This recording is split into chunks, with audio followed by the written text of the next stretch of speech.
Pagi ini saya mau membawa kita kepada satu pembahasan yang terkait dengan 10 perintah Tuhan atau 10 dasar titah, orang Indonesia bilang, ya.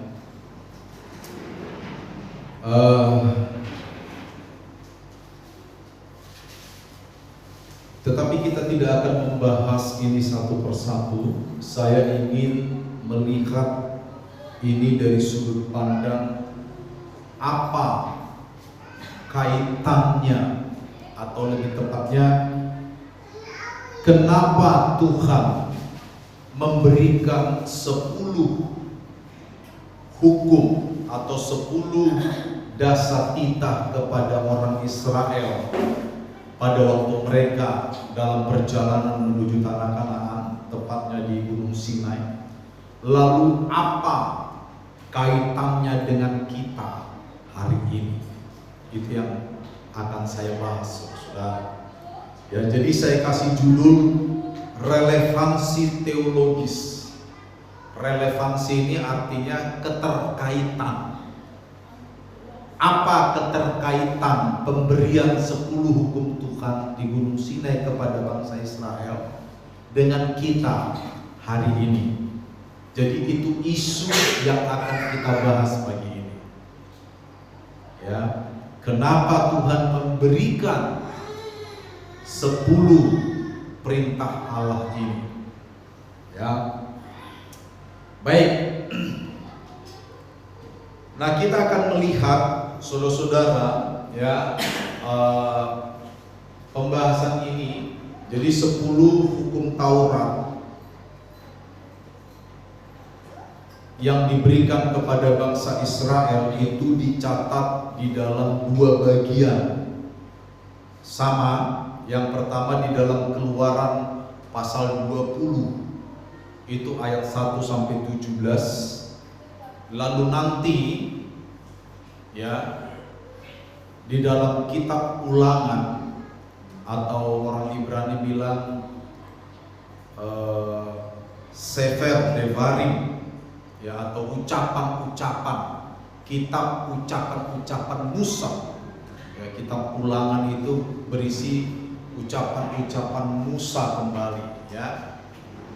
Di sana dibahas lagi terkait dengan 10 hukum Allah ini di dalam Ulangan pasal 5 ayat 1 sampai 22. Jadi kalau kita mau membaca 10 hukum Allah atau dasar titah, maka kita bisa merujuk kedua bagian ini, sama isinya. Hanya ada sedikit perbedaan di tata letak, tidak menjadi masalah, saudara. Intinya sama. Keluaran 21:17, Ulangan pasal 5 1-22. Nah, kita akan melihat, ya, peristiwa semenjak Israel keluar dari tanah Mesir ini dulu, supaya kita dapat memahami kenapa Tuhan memberikan hukum-hukum ini kepada Israel. Jadi saudara perhatikan dengan baik, karena ini sangat penting buat kita. Kalau kita merujuk kepada Keluaran atau kitab Keluaran pasal 1 sampai pasal 18, maka di sana diceritakan bagaimana Yakub, ya, atau waktu itu namanya sudah menjadi Israel, bagaimana Israel pergi ke Mesir karena waktu itu terjadi kelaparan. Kalau kita membaca kitab Kejadian, terjadi kelaparan yang maha besar, ya, di seluruh bumi katanya. Kalau dulu itu istilah-istilah di seluruh bumi itu tidak mengacu kepada seluruh bumi ini, bukan, ya. Itu artinya terjadi kelaparan di seluruh negeri yang hari itu bisa dikenal, ya. Jadi Yakub dan beberapa keturunannya pergi ke Mesir untuk mengambil makanan karena Yusuf sudah menangkap Benyamin, kalau saudara baca di kitab Kejadian, dan menyuruh saudara-saudaranya yang lain membawa bapaknya ke Mesir. Singkat cerita, Yakub pergi ke Mesir untuk mendapatkan makanan. Lalu diceritakanlah di sana, setelah Yusuf mati, Yusuf ini anaknya Yakub yang nomor 11. Ya.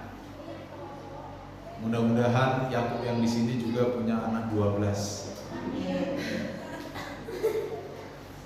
Jadi Yusuf ini anaknya Yakub yang nomor 11. Jadi raja di Mesir pada waktu karena dibuang oleh saudara-saudaranya, Yakub disuruh ke Mesir, diberikan makanan yang cukup oleh Yusuf. Lalu saudara-saudara, Yusuf mati. Setelah Yusuf mati, diceritakan bahwa Fir'aun yang menggantikan Fir'aun sebelumnya, kalau saya sebut Fir'aun itu bukan berarti nama rajanya Fir'aun, bukan. Fir'aun itu adalah jabatan. Sama seperti kalau di Indonesia presiden itu jabatan. Nama presidennya siapa?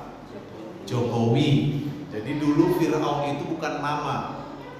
Jadi kalau ada orang bilang Raja Fir'aun, itu sebenarnya keliru. Ya, Fir'aun adalah jabatan pemerintah di Mesir pada waktu itu. Jabatan raja di Mesir disebut dengan Fir'aun. Jadi raja atau Fir'aun yang menggantikan Fir'aun di masa Yusuf itu tidak mengenal apa yang dilakukan oleh Yusuf bagi Mesir. Sehingga di sana diceritakan mereka mulai ditindas. Bangsa Yahudi atau Israel mulai ditindas oleh raja di Mesir. Dan Alkitab mencatat 430 tahun mereka ditindas. Konon sejarah bangsa kita mencatat Indonesia dijajah Belanda itu 350 tahun, entah benar entah tidak pun wallahu alam, tapi konon katanya begitu. Tapi ini mereka ditindas 430 tahun, cukup lama, saudara. Lalu bangsa Israel mulai berseru kepada Tuhan, dan Tuhan memilih seorang yang bernama Musa untuk memimpin Israel keluar dari tanah Mesir menuju negeri nenek moyangnya yang sudah diberikan dahulu kepada Abraham, Ishak dan Yakub yang ditinggalkan oleh Yakub.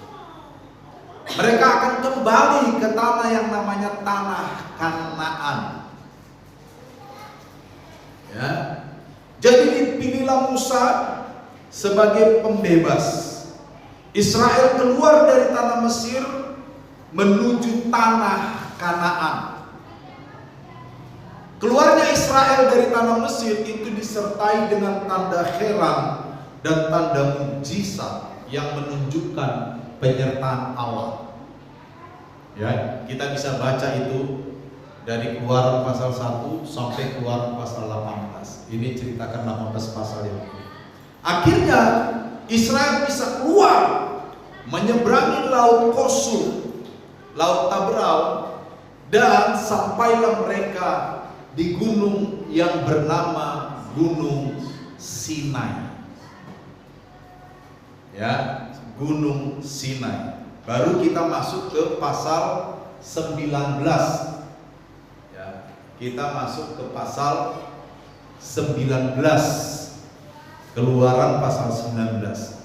Jadi Keluaran pasal 19 itu menceritakan bangsa Israel sudah tiba di kaki Gunung Sinai. Nah, disinilah saudara-saudara Allah mulai mengatur syarat. Perhatikan kata kuncinya.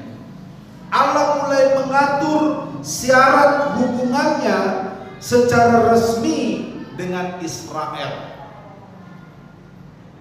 Ya, Allah mulai mengatur hubungannya. Selama ini hubungan Allah dengan Israel itu semata-mata hanya inisiatif Tuhan. Ya. Jadi sekarang mereka istilahnya sudah jadian. Gitu. Kalau orang pacaran tuh ya mungkin kira-kira si A naksir sama si B. Ya, si A ini melakukan ini dan itu kepada si B, ditolong dan sebagainya. Akhirnya tiba pada suatu saat mereka akhirnya jadian. Lalu kalau sudah jadian, perlu dong diatur hubungannya, betul nggak? Misalnya karena sudah jadian, sekarang nggak boleh loh lirik-lirik. Kan itu kan aturan kan? Karena sudah jadian. Kalau belum jadian, siapa yang bisa larang, betul nggak? Iya kan? Sekarang kalau makan bakso dikurangi ya diet kolesterol misalnya. Kalau belum jadian kan siapa yang bisa larang? Ya kan, ya saya mau makan bakso tiap hari, daging it's okay. Tapi karena sudah jadian, supaya yang laki-laki perutnya nggak gendut, maka disuruhlah dia diet kolesterol. Itu karena sudah jadian. Sama. Jadi Allah dan bangsa Israel ini sudah jadian. Allah sudah menunjukkan kasih-Nya kepada Israel, bahkan waktu Israel tidak pantas menerima kasih itu. Allah mengeluarkan Israel dari tanah Mesir dengan tanda heran dan tanda mukjizat. Itu bentuk kasih Allah kepada Israel. Sesampainya di di Gunung Sinai, maka hubungan mereka ini perlu diatur. Nah, ada syarat yang resmi. Zaman dulu kalau ada penguasa terhubung dengan rakyatnya, itu selalu ada dokumen tertulis. Zaman dulu itu namanya fakta perhubungan, fakta keterhubungan. Ada syarat. Nah, inilah yang dilakukan oleh Allah. Lalu dipanggillah Musa oleh Tuhan. Musa, bla bla bla bla. Dasarnya itu di pasal 19 ayat 4 dan 6. Saudara boleh baca Alkitabmu, Keluaran 19 ayat 4 dan 6. Ini dasar kenapa Tuhan membuat aturan terkait dengan hubungannya dengan Israel. Ini dasarnya. Udah buka Keluaran 19 ayat 4 dan sampai 6. Saya akan baca ya. Dikatakan begini.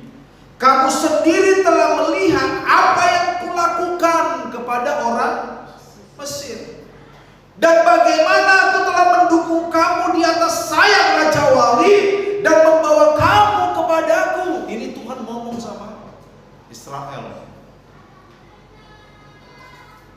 Jadi sekarang, perhatikan ya, ini yang saya sebut diatur hubungannya. Jadi sekarang, jika kamu sungguh-sungguh mendengarkan firman-Ku dan berpegang pada perjanjian-Ku, kata Tuhan, maka hasilnya kamu akan menjadi harta kesayangan-Ku sendiri dari antara segala bangsa. Sebab Akulah yang mempunyai seluruh bumi. Kamu akan menjadi bagiku kerajaan imam dan bangsa yang kudus. Saudara, ini adalah dasar kenapa Tuhan mau mengatur hubungannya dengan Israel. Kenapa? Karena Tuhan terlebih dulu sudah menunjukkan kasih-Nya kepada Israel. Ingat ya, ini penting sekali. Dasar utama kenapa Tuhan mengatur hubungannya dengan bangsa Israel, karena Tuhan begitu mengasihi bangsa Israel, dan Tuhan sudah mempertontonkan kasih-Nya dengan membawa bangsa Israel keluar dari tanah Mesir. Makanya tadi di ayat 4 dikatakan, kamu sendiri telah melihat apa yang kulakukan kepada orang Mesir, bagaimana aku telah mendukung kamu di atas sayap Raja Wali dan membawa kamu kepadaku. Jadi Allah terlebih dahulu mempertontonkan kasih-Nya kepada Israel. Allah mengawasi Israel dengan tindakan yang nyata, bahkan sebelum ada aturan dari hubungan itu. Lalu setelah Allah mengeluarkan Israel dari tanah Mesir sampai di Gunung Sinai, diaturlah hubungan ini. Bagaimana Israel? Mau berlanjut? Mau Tuhan. Oke, kita atur ya. Hubungan kita ini hubungan yang resmi loh.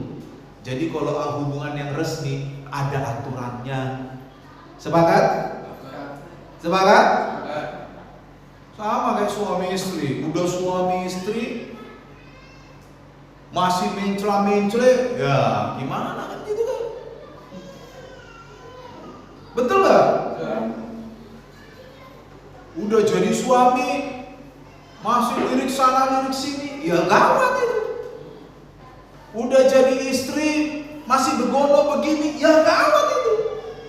Begitu ada hubungan yang resmi, ada aturan dengan hubungan itu. Sepakat? Sama. Tuhan juga begitu, saudara. Jadi waktu Tuhan memiliki hubungan yang resmi dengan Israel, ya pertama-tama Tuhan sudah mengasihi Israel, membawa Israel keluar dari tanah Mesir, dan Tuhan memiliki hubungan yang resmi. Diaturlah hubungan ini. Ya, diaturlah hubungan ini. Ya. Nah,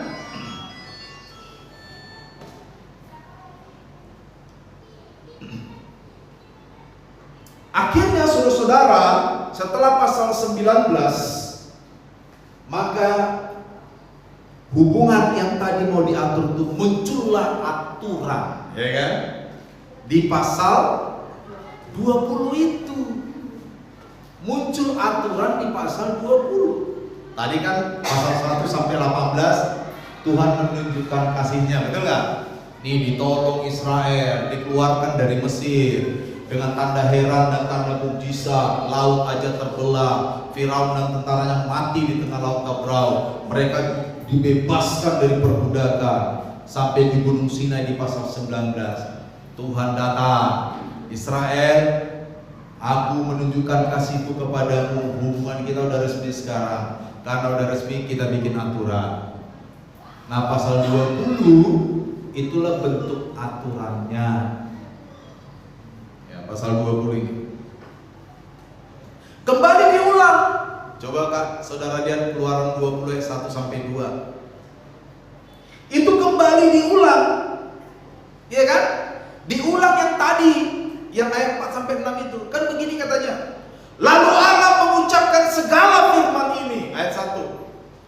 Ayat 2, akulah Tuhan Allahmu yang membawa engkau keluar dari tanah Mesir, dari tempat perbudakan. Nah, ini kan mengulang yang pasal 19 ayat 4, 5 dan 6 tadi.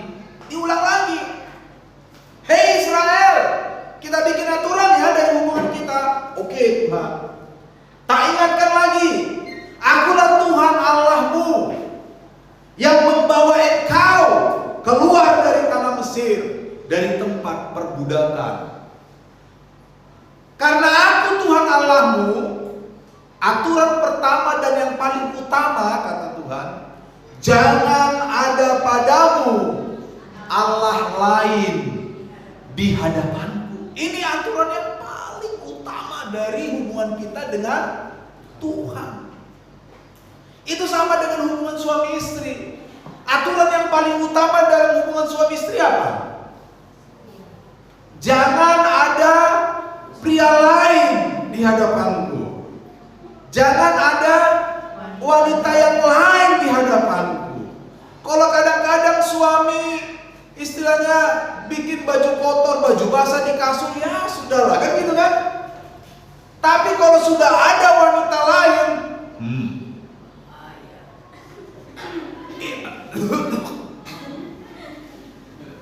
kalau sudah ada pria yang lain, ya kan? Itu aturan yang paling utama dan diletakkan pada aturan yang paling pertama. Akulah Tuhan Allahmu yang membawa engkau keluar dari tanah Mesir, dari tempat perbudakan. Maka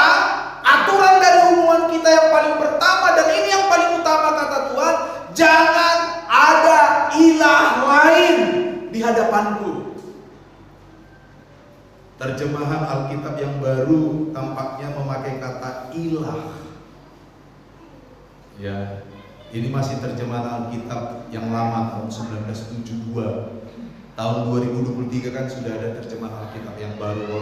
Saudara punya uang, karena di internet yang saya dapatkan masih perjanjian baru saja. Perjanjian lama saya belum temukan. Ya, itu dia. Jangan ada padamu Allah lain di hadapanku. Nah, ini aturannya. Ya. Jadi saudara-saudara, kenapa tidak boleh ada Allah lain? Ya ini sebagai bentuk komitmen, betul nggak? Sama dengan kembali lagi kepada suami istri tadi. Kenapa saya ambil contoh suami istri? Karena hubungan kita dengan Allah ini, analoginya itu hubungan mempelai, betul nggak? Makanya kita gereja Tuhan disebut mempelai Kristus, iya kan? Kalau suami dan istri sudah dinikahkan,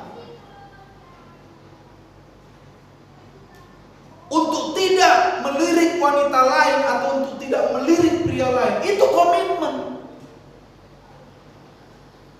Itu tidak boleh bilang, kalau saya bisa oke lah. Nggak bisa itu harus bisa. Betul? Pak, udah nikah Pak? Iya Pak. Dan siapa? Oh ini istri saya namanya Siti Halimah. Suaminya siapa? Bonar Raja Gugu. Bonar setelah menikah, Ibu Siti Halimah adalah satu-satunya wanita dalam hidup Pak Bonar. Gak boleh lirik-lirik wanita lain. Pak Bonar bilang, ya mudah-mudahan Pak, mudah-mudahan saya bisa. Gak bisa begitu, ketok kepala Pak Bonar.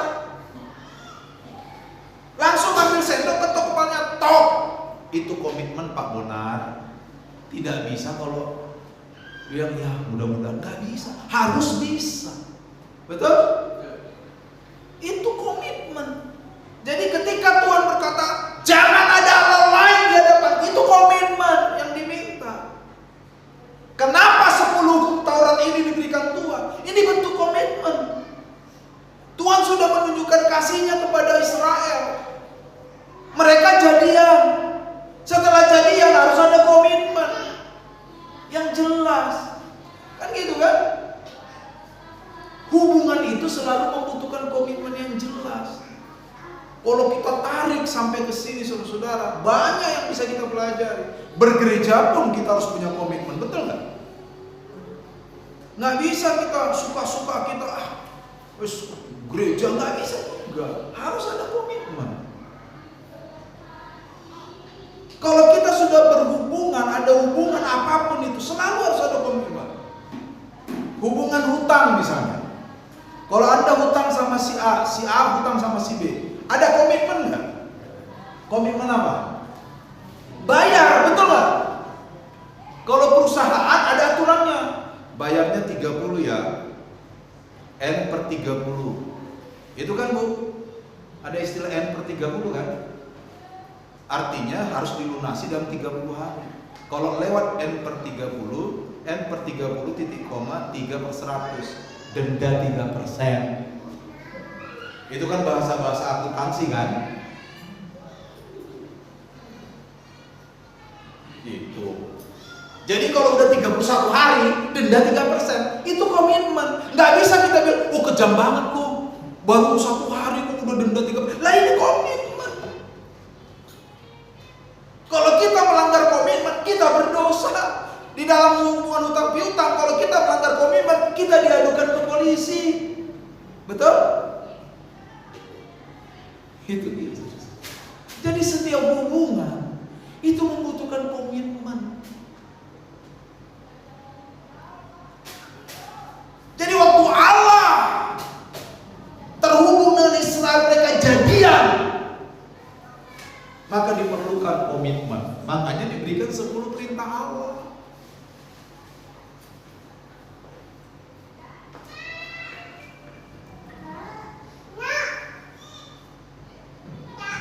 Jadi 10 perintah Allah ini merupakan respons sebuah komitmen. Komitmen yang paling utama dan yang paling pertama, jangan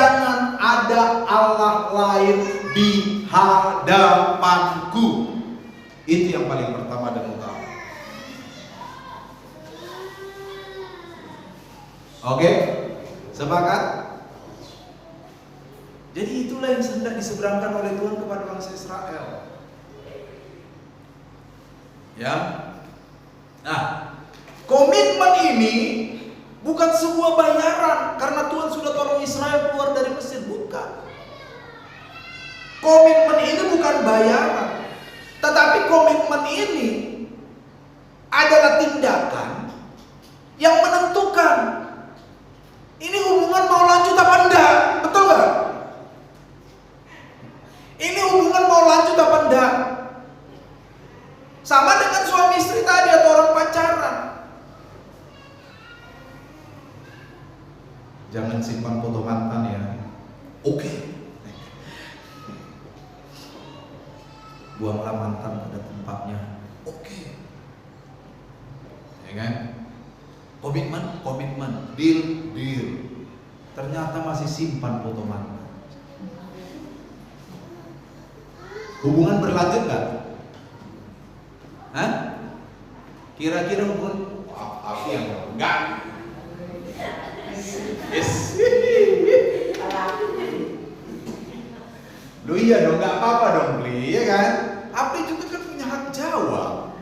Kita semua punya hak jawab, nggak ada masalah ya. Jangan simpan foto mantan, komitmen. Ternyata masih simpan foto mantan. Lanjut nggak nih hubungan? Lanjut nggak? Langsung lagu dangdut kan, maaf dariku bukan untuk kembali, ya kan? Sabar di dada, batasnya sudah hilang. Iya.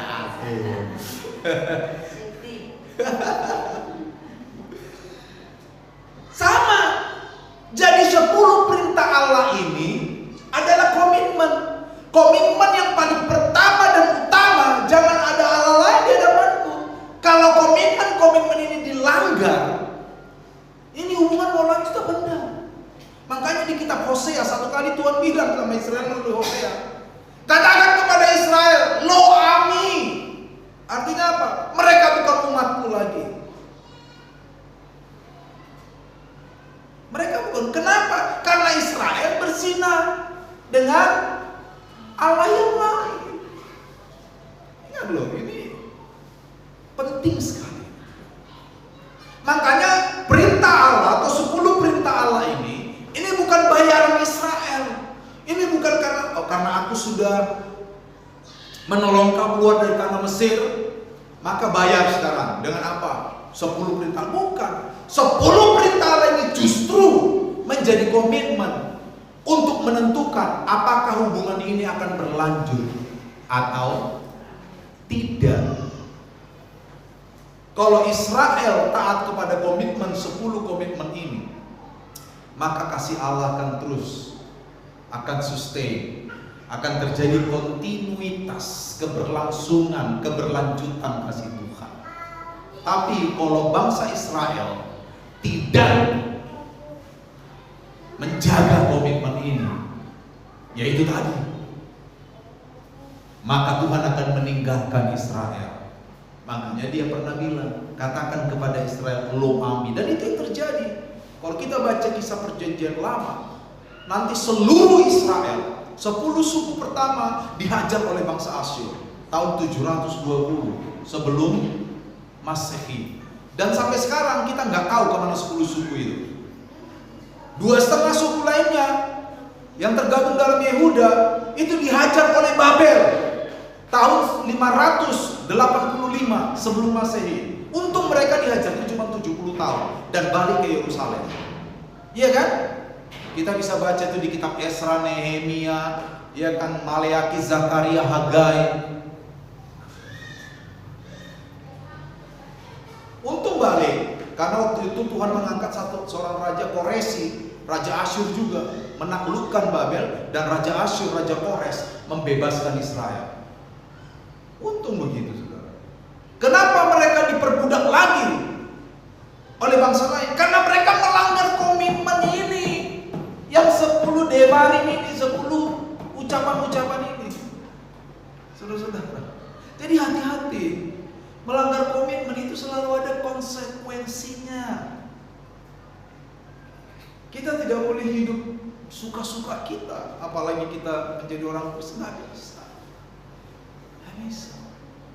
Untung zaman hari ini tidak seperti zaman perjanjian lama, di mana penghukuman dari Tuhan tidak langsung ditampil, betul nggak? Zaman perjanjian lama memberontak mati langsung. Ya, jadi itu dia. Nah, bagi Allah, saudara, bagi Allah, komitmen itu adalah ekspresi kasih. Tadi kan kita sudah lihat ini dari Keluaran. Sekarang kita lari ke Ulangan tadi. Kan ada 2 tempat kan. 10 perintah Allah ini dicatat tadi Keluaran 20, lalu Ulangan pasal 5. Tapi setelah Ulangan pasal 5, setelah ditampilkan 10 perintah Allah, masuk ke Ulangan pasal 6. Di sini Allah membahas kembali. Ya. Setelah ayat 1, coba saudara buka semua Ulangan pasal 6 mulai ayat 1 ya. Ayat 1, 2 dan 3. Ya, dibahas kembali kan? Coba ada yang mau baca ayat 1, 2 dan 3 Ulangan pasal 6. Silakan. Inilah perintah, jadi ketetapan dan peraturan. Ya. Aku ajarkan kepadamu atas perintah Tuhan Allahmu untuk dilakukan di negeri kemana kamu pergi dan mengunjunginya.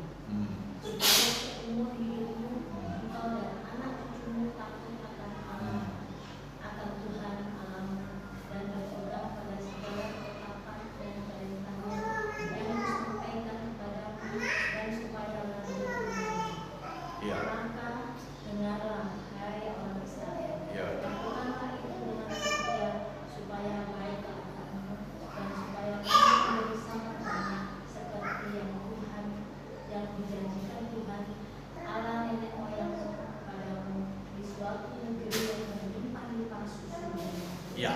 Ayat 1 sampai 3 itu kan. Jadi kembali Musa ngomong, inilah perintah. Yang dimaksud Musa perintah apa? Yang pasal 5 itu, ayat 1 sampai 22 itu 10 perintah Allah itu. Inilah perintah. Lakukanlah, taatilah supaya baik keadaanmu nanti di negeri yang kau tuju. Apa itu? Kanaan. Negeri yang berlimpah susu dan madunya. Ajarkan kepada anak-anakmu. Diungkit kembali oleh Musa. Lalu diungkit kembali tadi komitmen pertama dan yang utama itu. Di ayat 4 dikatakan apa? Dengarlah hai Israel, Tuhan itu Allah kita.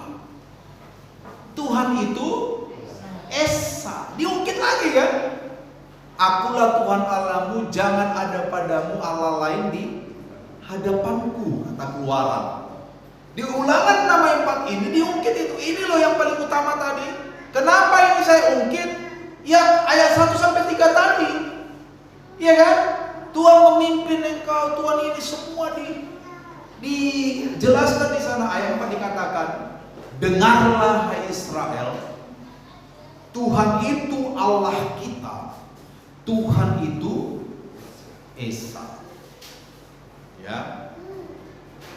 Shema Yisrael, Adonai Elohenu, Adonai Echad. Dengarlah Israel, Tuhan itu Allah kita, Tuhan itu Esa. Esa artinya satu-satunya. Di dalam banyak tafsiran bahasa Inggris mereka sepakat kata Esa itu juga merujuk kepada alone, sendiri. Artinya gini loh, ya Tuhan itu hanya sendiri itu, nggak ada Tuhan lain. Jadi ini kembali komitmen diungkit. Hai Israel, jangan ada Allah lain di hadapanku. Lalu setelah dikatakan Tuhan itu Esa, setelah dikatakan bahwa Tuhan itu Allah kita, Tuhan itu Esa, ayat 5 dilanjutkan. Saudara lihat di ayat 5 dikatakan apa? Kasihilah Tuhan Allahmu dengan segenap hatimu, dan dengan segenap jiwamu, dan dengan segenap kekuatanmu. Karena Tuhan itu adalah Allah kita, bentuk komitmen yang paling tepat adalah kasihilah Tuhan itu.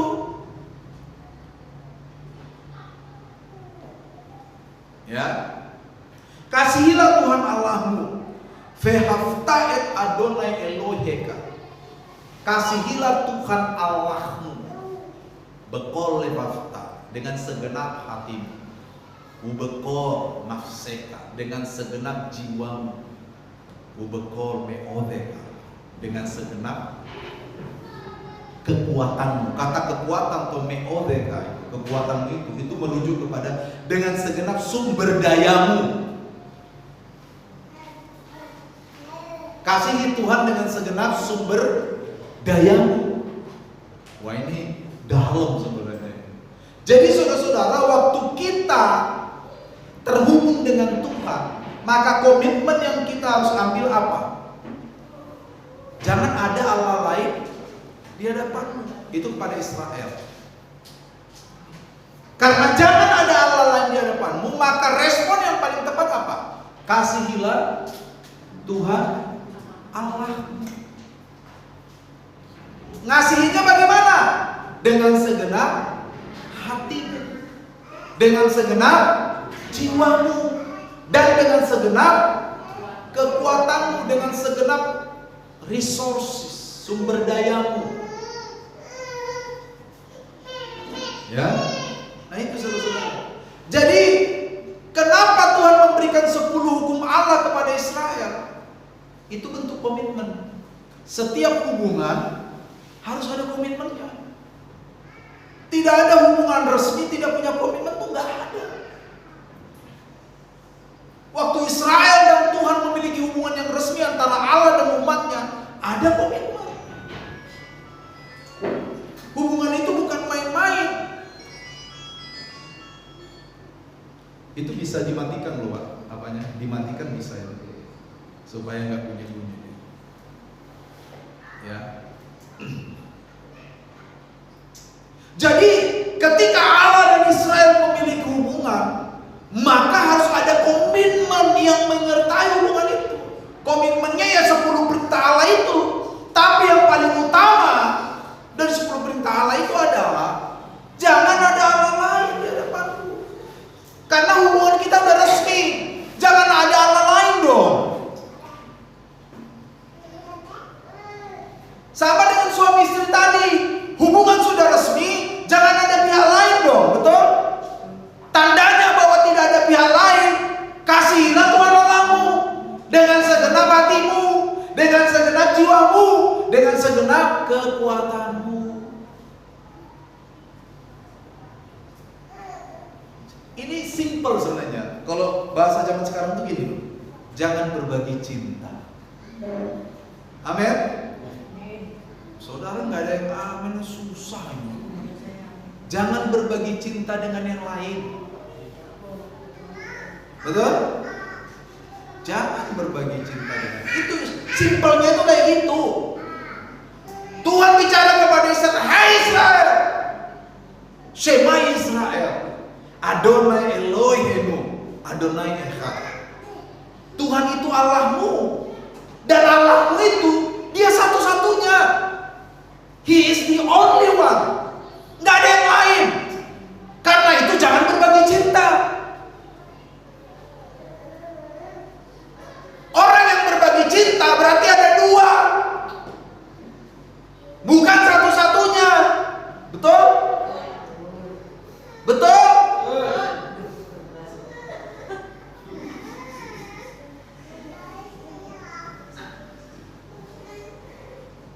Itu pesannya, saudara. Jelas ya?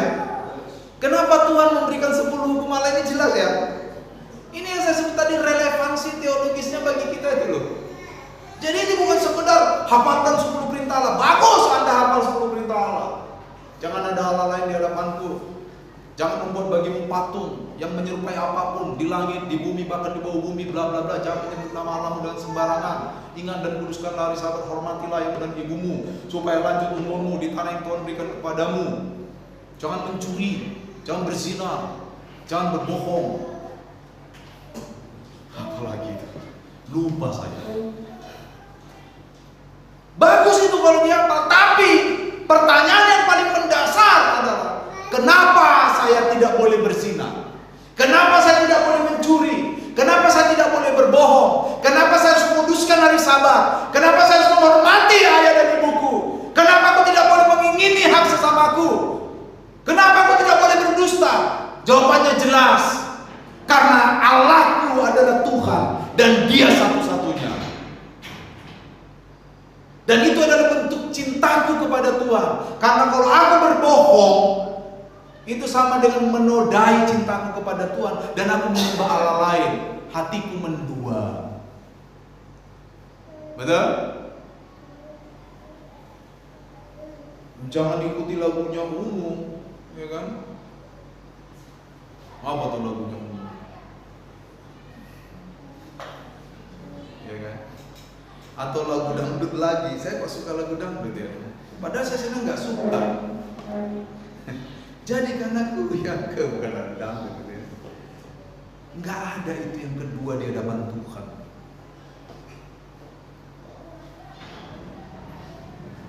Ya, amin. Itu dia saudara. Jadi komitmen ini adalah penentuan. Ini kasih Allah berlanjut apa enggak? Komitmen ini adalah penentuan hubungan berlanjut apa enggak, betul enggak? Hubungan menjadi putus kalau komitmen dilanggar, betul kan? Kenapa ada suami istri cerai? Saya baca status celebrity.com, ya kan? Wah, ini cerai. Diwawancarai, kenapa cerai? Orang ketiga. Yes, ya kan? Orang ketiga. Kenapa cerai? Orang keempat. Berarti gua dulu yang lain. Kenapa cerai? Rata-rata cerai karena orang ketiga. Siapa orang ketiga itu? Selalu rahasia. Betul? Kenapa rahasia? Karena ilegal. Semua yang ilegal kan dirahasiakan. Betul nggak? Betul apa enggak? Kalau saudara dapat uang yang tidak sah, dirahasiakan nggak? Rahasia. Nggak ada. Saya dapat uang nggak sah nih tadi, jual tempenya orang saya enggak. Misalnya saya ambil kursinya orang, nggak ada, pasti diem-diem. Makanya firman Allah dikatakan, makan roti yang didapat dari hasil mencuri itu di ruang yang tersembunyi. Betul kan? Nggak ada itu yang ilegal ditampilkan. Nanti kalau udah cerai baru tampil. Betul nggak? Baru semua netizen bilang, oh ini tuh orangnya.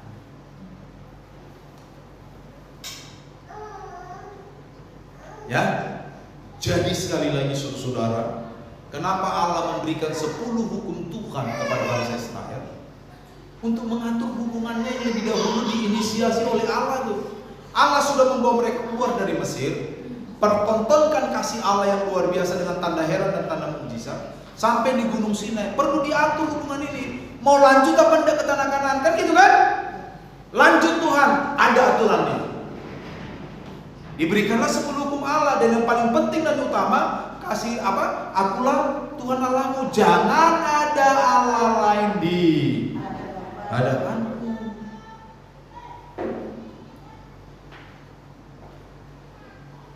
Ya.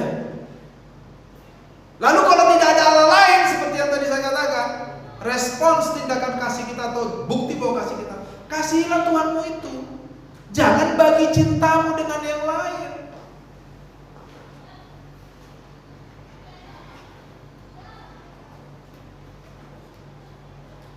Ya, terakhir, kalau terakhir enak ya kan? Iya kok terakhir, wah enak ya.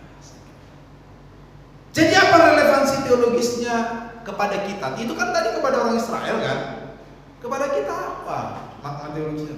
Yang pertama-tama kita harus sadari, Allah menyelamatkan kita itu betul-betul adalah inisiasi Tuhan, bukan perbuatan kita. Betul? Kita ini orang berdosa, sama seperti Israel diselamatkan dari Mesir itu bukan inisiasinya orang Israel. Betul-betul karena Tuhan itu. Iya kan? Dipakai Musa yang gagu itu. Maaf, bukan Pak Gagu, maksudnya gagu kan apa, nggak lancar bicara itu. Kan Musa kan nggak lancar bicara kan? Aku nggak lancar bicara Tuhan. Kalau gitu Harun dah Harun juru bicara, jubir. Sampai segitunya. Musa yang tadinya penggembala di padang gurun diberikan, kalau zaman sekarang, kesaktian. Tongkat dilempar jadi ular. Iya kan? Itu betul-betul Allah itu, mana bisa Musa bikin gitu-gituan? Allah itu. Tapi kasih Allah yang tadinya tanpa syarat bagi kita. Ya. Efesus 2 ayat 8 sampai 9 berkata, sebab karena anugerah. Kalau di Alkitab saudara, karena kasih karunia, betul?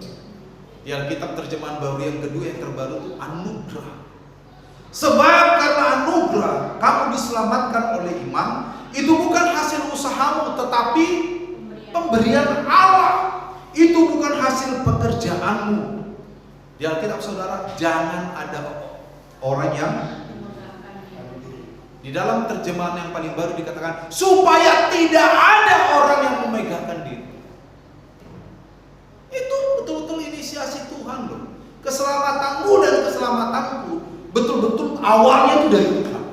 Tapi itu yang disebut sebagai kasih yang tanpa syarat, yaitu itu yang dimaksud dengan kasih tanpa syarat. Tapi ketika kita sudah masuk ke dalam kasih itu, sama dengan bangsa Israel sudah menikmati pertolongan Allah itu, perlu diatur itu hubungan, kan gitu kan? Saya dan saudara sudah menikmati anugerah Tuhan itu, hubungan harus diatur.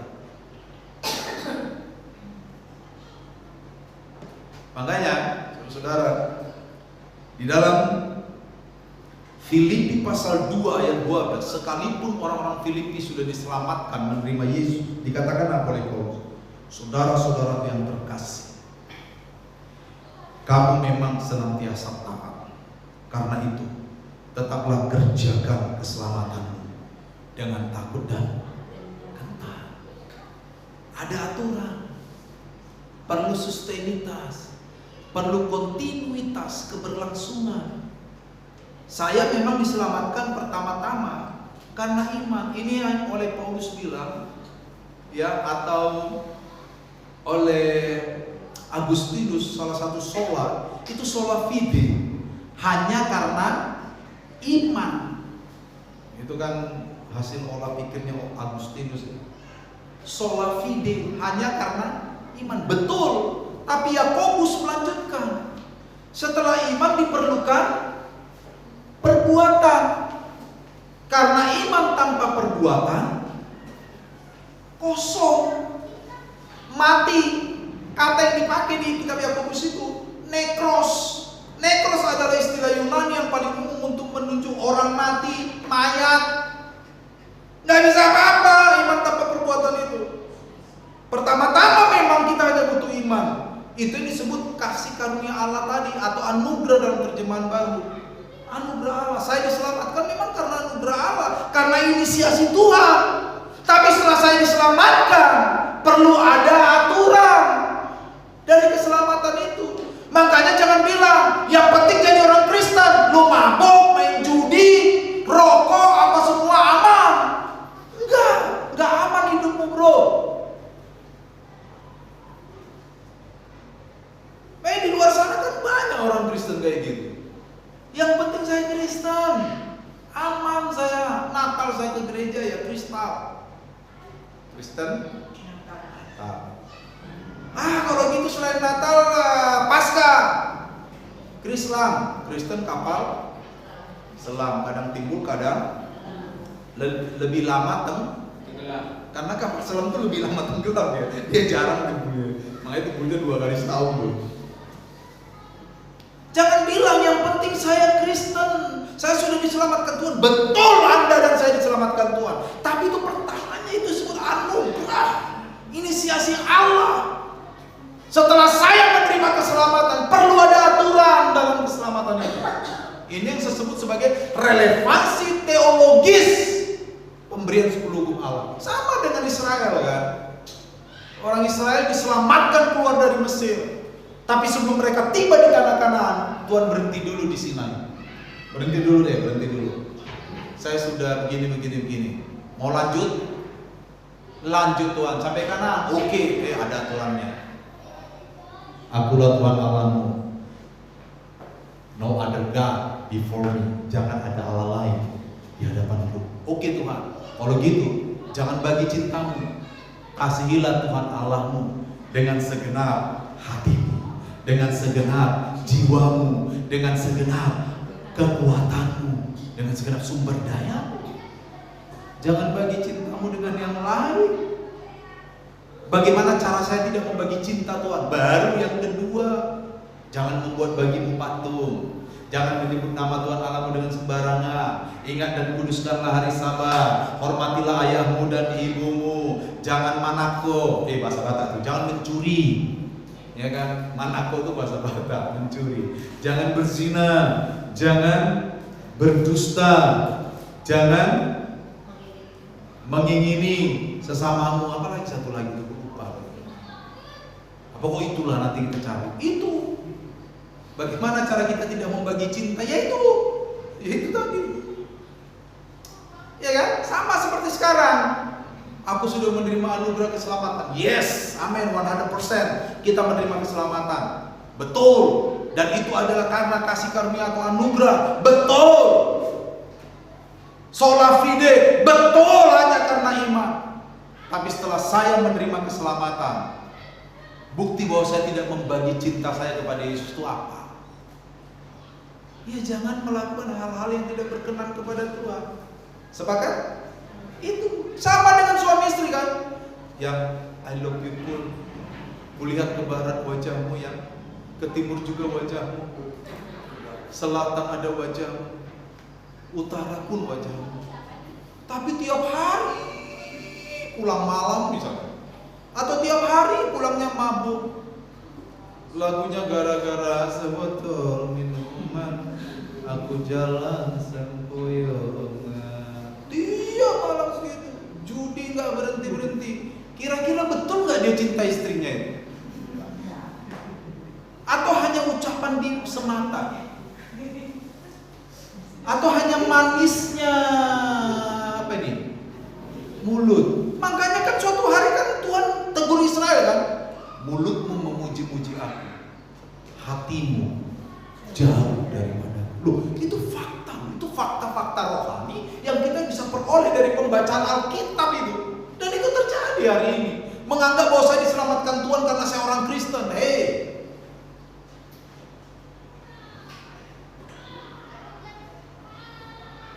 Ya. Jangan sampai Tuhan nanti bilang, sampai jumpa di lain hari. Mengutip lagunya Endang. Meskipun, jangan sampai Tuhan ngomong gitu dari surga ya. Sampai jumpa katanya. Jangan. Setelah kita menikmati anugerah Tuhan itu, ada aturan yang berlaku. Sama seperti Israel, 10 perintah. Kasihlah Tuhan Allahmu. Bagaimana saya mengasihi Tuhan Allah saya? Jangan membuat patung, jangan menyebut nama Tuhan sembarangan. Ingat terus. Amin. Ya, ini terakhir. Kalau terakhir pasti senang. Ini terakhir. Komitmen untuk tunduk kepada semua kebenaran Allah merupakan ekspresi kepada kasih Allah. Itu ekspresinya. Kalau bangsa Israel tadi ekspresi kasihnya apa? Jangan membuat patung, jangan menyebut nama Tuhan sembarangan, ingat dan kuduskanlah hari Sabat, hormati ayah dan ibu. Terus itu ekspresi kasih. Dan saudara tahu, kalau saudara membaca kitab Imamat, sebenarnya 10 hukum Allah ini itu melebar sampai 613 hukum Allah. Makanya kalau saudara nanti bisanya baca tuh buku ya, berapa jumlah hukum Taurat orang Yahudi hari ini? 613. Tidak main-main loh. Karena dijabarkan kan?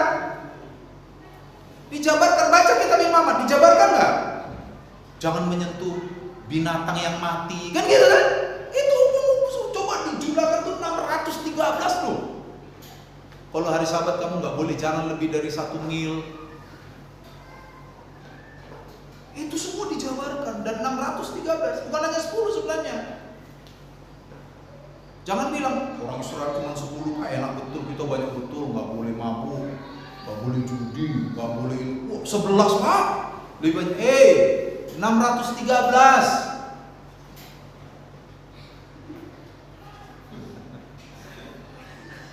Aduh, udah haus ya. Sekali lagi, itu adalah ekspresi kasih kita dengan hidup dalam kebenaran Allah. Kenapa? Karena ada Dia Allah. Cintamu nggak boleh dibagi kepada yang lain.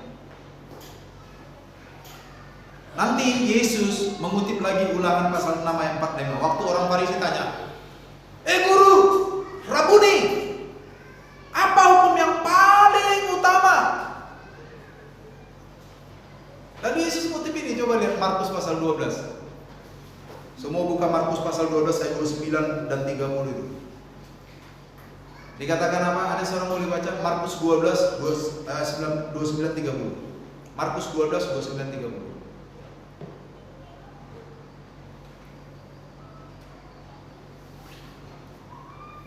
Ya, Markus 12 29 30.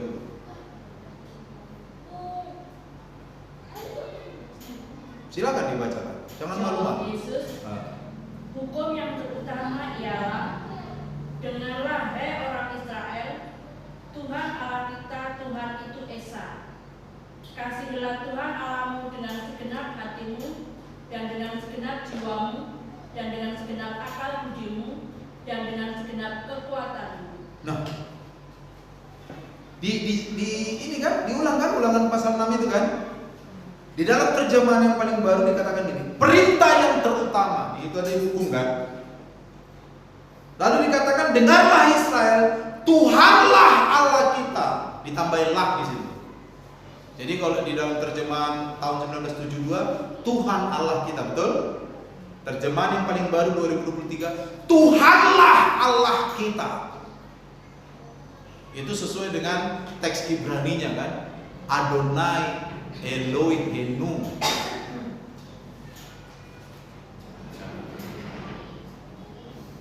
Tuhan Allah kita, Tuhanlah Allah kita ya. Lalu dikatakan lagi, kasihilah Tuhanmu itu. Sekali lagi bahasa kerennya, jangan berbagi cinta dengan Tuhan yang lain. Ya.